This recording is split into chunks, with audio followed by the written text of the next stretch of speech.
सरकार ने 2 दिन का सत्र भले ही देहरादून में किया हो, लेकिन अगला विधानसभा सत्र गैरसैंण में होगा। सीएम धामी का कहना है कि सरकार बनते ही 31 मार्च से पहले 4 महीने के लिए बजट पास करना जरूरी था, लेकिन गर्मियों में अगला सत्र ग्रीष्मकालीन राजधानी गैरसैंण में होगा।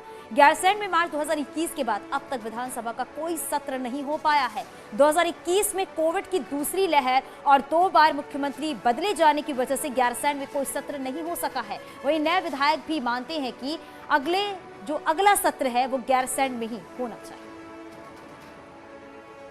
हाँ, निश्चित रूप से, क्योंकि ये अभी सत्र चुनाव के बाद हुआ था तुरंत, और बजट पारित होना जरूरी था 31 मार्च से पहले, इसलिए यहाँ पर इस प्रकार का सत्र किया गया है। आगे हम वहाँ भी करेंगे। बिल्कुल गैरसैंण में होना चाहिए, क्योंकि ये जो उत्तराखंड का निर्माण हुआ है, उत्तराखंड का निर्माण ही पर्वतीय क्षेत्रों का सर्वांगीण विकास के लिए हुआ है। तो इसलिए मेरा कहना भी है और मेरा मानना भी है कि सत्र जो है गैरसैंण में विधानसभा बनी है और विधानसभा के अंदर जो है सत्र चलना चाहिए।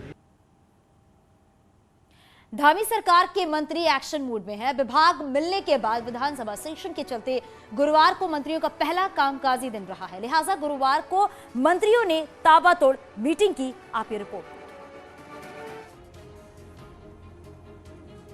धामी सरकार के सबसे हैवीवेट मंत्री धन सिंह रावत बुधवार को अपने आवास पर कार्यकर्ताओं, कर्मचारी संगठनों से घिरे रहे। इस दौरान वो बीच बीच में शिक्षा और स्वास्थ्य विभाग के अधिकारियों से भी मुलाकात कर विभागीय जानकारी लेते रहे। धन सिंह रावत ने विभागों को 100 दिन का रोड मैप बनाकर लाने को कहा, तो बाल विकास के साथ ही फूड एंड सप्लाई डिपार्टमेंट देख रही मंत्री रेखा आर्य ने भी महालक्ष्मी योजना की समीक्षा की।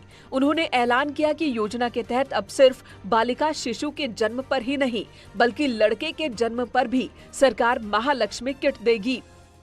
अभी हम लोग मुख्यमंत्री जी के साथ बैठने वाले हैं, फिर अपने अधिकारियों के साथ बैठने वाले हैं, और हम एक 100 दिन का रोड मैप तैयार कर रहे हैं। कल शिक्षा विभाग के साथ मैंने एक बैठक रख रहा हूँ, और अच्छा से अच्छा क्या हो सकता है राज्य के लिए। हम शिक्षकों से भी बात करेंगे, विद्यार्थियों से भी बात करेंगे, अभिभावकों से भी बात करेंगे। महिला और बाल विकास में हम लोग जिस प्रकार से 5 साल में हमने लैंगिक समानता को लेकर काम किया, और अधिक से अधिक जो है यहाँ पर जब बालिकाएं पैदा हों तो उनको प्रोत्साहित करने के लिए, उनके अभिभावक को प्रोत्साहित करने के लिए हमने योजनाएं संचालित की। उसी परिप्रेक्ष्य में हमारी एक योजना थी मुख्यमंत्री महालक्ष्मी किट योजना। हम उसको विस्तार देने वाले हैं, और मुख्यमंत्री महालक्ष्मी किट में हम लोग अब बालिका के साथ में बालक को भी पैदा होने पर वो व्यवस्था माँ को मिल जाए, उस और हम लोग आगे बढ़ने के लिए मैंने निर्देश दे दिए हैं। वहीं मंत्री प्रेमचंद अग्रवाल ने भी विभागीय मीटिंग ली, तो वन मंत्री सुबोध उनियाल ने फॉरेस्ट हेडक्वार्टर पहुंचकर आईएफएस अधिकारियों की मीटिंग ली। मंत्री ने अधिकारियों को स्पष्ट कहा कि विभाग को ट्रांसफर उद्योग न बनाए, साथ ही ये भी कहा कि रिजल्ट के आधार पर काम सौंपा जाए। जहां आप फॉरेस्ट फ्रेंडली रहे वहाँ पब्लिक फ्रेंडली बनने की भी आवश्यकता है। इसके साथ साथ ट्रांसफर इंडस्ट्री को कतई नहीं पनपने दिया जाएगा, और जिस तरह की आपकी कार्य करने की क्षमता होगी, आपकी क्षमता का सम्मान करते हुए आपको उस तरह की पोस्टिंग दी जाएगी, ताकि एक वर्क कल्चर डेवलप हो। और इसके अलावा तमाम बातों में चर्चा में, लेकिन पहली चर्चा यह है कि कार्य संस्कृति सुधरे और जनता के साथ फ्रेंडली बने, ये हमारा मुख्य। खुद सीएम पुष्कर धामी ने भी पर्यटन मंत्री सतपाल महाराज के साथ सचिवालय पहुंचकर 4 धाम यात्रा की समीक्षा मीटिंग ली।